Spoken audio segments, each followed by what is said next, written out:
안녕하세요. 세상의 핫한 이슈를 쉽고 재미있게 풀어드리는 이슈와 이슈 채널의 행운파파입니다. 여러분, 요즘 빵값 정말 무섭지 않나요?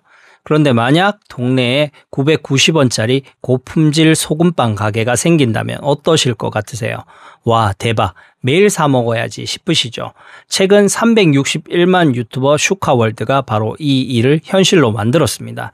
그런데 결과는 어땠을까요?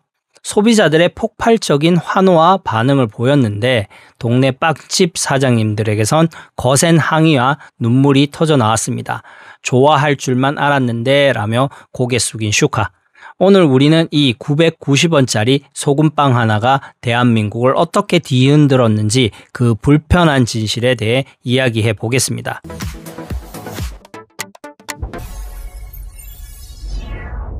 이번 논란의 중심에선 슈카월드의 명분은 확실했습니다. 바로 빵플레이션에 대한 공개적 도전이었죠.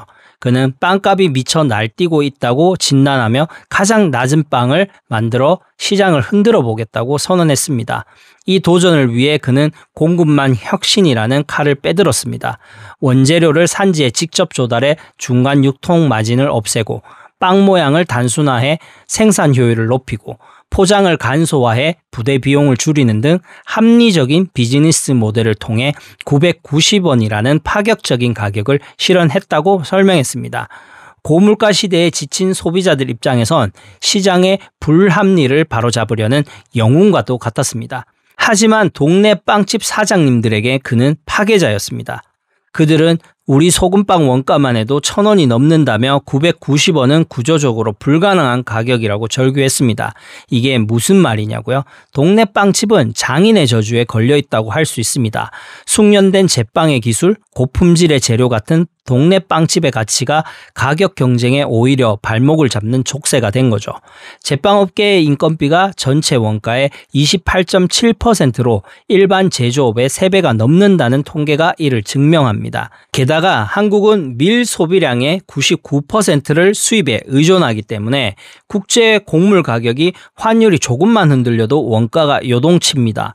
한 제빵사는 여름 한철에 생크림 가격이 3,300원에서 15,000원까지 폭등한 경험을 토로하기도 했죠. 이런 살얼음판 같은 현실 속에서 규모의 경제를 이룰 수 없는 동네 빵집에겐 990원이라는 가격은 생존을 위협하는 공포 그 자체였던 겁니다. 경제적 피해를 넘어 새벽부터 빵을 만든 자신의 노동과 자부심이 한순간에 폭리로 매도당하는 정신적 충격은 이로 말할 수 없었을 겁니다. 슈카의 사과 이후 이 논쟁은 감정적인 영역을 넘어 경제학적 관점으로 넘어갑니다. 지금부터는 감정적인 부분을 잠시 내려놓고 오직 차가운 경제학적 관점으로만 이 현상을 들여다보겠습니다. 그래야 본질이 보이거든요. 슈카의 방식은 생산 규모가 커질수록 단위당 비용이 줄어드는 규모의 경제를 교과서적으로 보여준 사례입니다. 대량 구매가 원가를 낮추고 공정을 단순화해 효율을 높인 거죠. 그렇다면 이것이 경쟁자를 죽이는 약탈적 가격 책정일까요? 법적으로 따지기는 어렵습니다. 단기간 운영된 팝업 스토어가 시장 전체를 지배하려는 의도가 있었다고 보기는 힘드니까요. 하지만 그 효과는 약탈적 가격 책정과 매우 유사했습니다. 이것을 인식적 약탈이라고 부를 수 있는데요. 이건 시장 점유율을 뺏는 게 아니라 소비자의 인식을 뺏는 겁니다. 990원이라는 강력한 가격 기준점을 소비자들 머리에 심어줌으로써 동네 빵집의 3,000원짜리 빵을 이유 없이 비싼 폭리처럼 보이게 만드는 거죠. 고객들이 동네 빵집에 가서 저 유튜버는 990원에 팔던데 왜 여기 비싸요? 라고 묻는 순간 이미 그 빵집 사장님과 고객 사이의 신뢰관계는 파괴된 겁니다. 이것이 바로 이번 사태의 가장 무서운 지점이죠. 이 사건은 우리 소비자들에게 매우 불편한 질문을 던집니다. 비슷한 품질이라면 더 싼 제품을 사는 것은 지극히 합리적인 소비입니다. 하지만 그런 합리적인 선택이 모여 우리 동네 가게들이 사라지고 결국 대기업의 독과점으로 이어지는 것을 방치해도 괜찮을까요? 이 딜레마는 과거 통큰치킨 사태 때와는 또 다릅니다. 2010년 롯데마트의 5,000원짜리 통큰치킨은 대기업의 횡포라는 비판과 골목 상권 보호 여론에 밀려 일주일 만에 판매를 중단했습니다.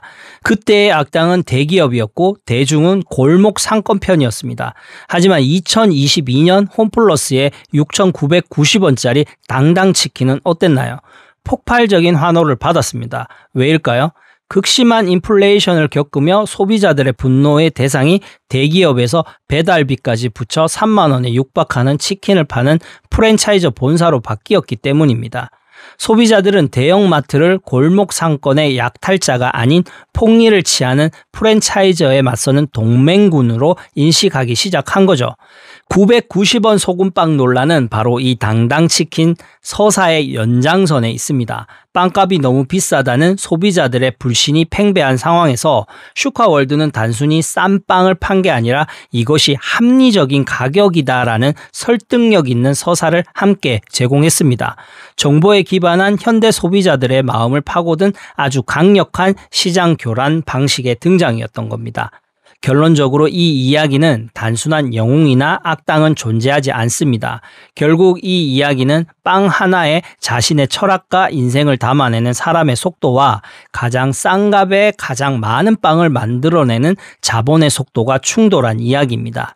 슈카월드의 사례는 경제 해설자이자 동시에 시장 참여자가 될 수 있는 새로운 인플루언스의 등장이 우리가 미처 생각하지 못했던 새로운 질문을 던지고 있음을 보여줍니다. 그들의 선한 영향력은 시장의 긍정적인 변화를 이끌 수도 있지만 동시에 의도치 않게 기존 생태계를 흔드는 매기가 될 수 있는 양면성을 가지게 된 것이죠. 궁극적으로는 990원 소금빵의 진정한 가치는 우리 사회가 외면했던 불편한 질문들을 공론의 장으로 끌어냈다는 점에 있을 겁니다. 소비자의 합리적인 선택은 언제나 옳은 것일까요? 규모의 경제가 만들어내는 효율성, 골목 상권의 다양성보다 항상 우위에 있는 가치일까요? 그리고 대기업 골목 상권의 상생은 과연 가능한 구호일까요? 이 정답 없는 질문에 대해 여러분들은 어떻게 생각하시나요? 오늘 이야기는 여기까지입니다.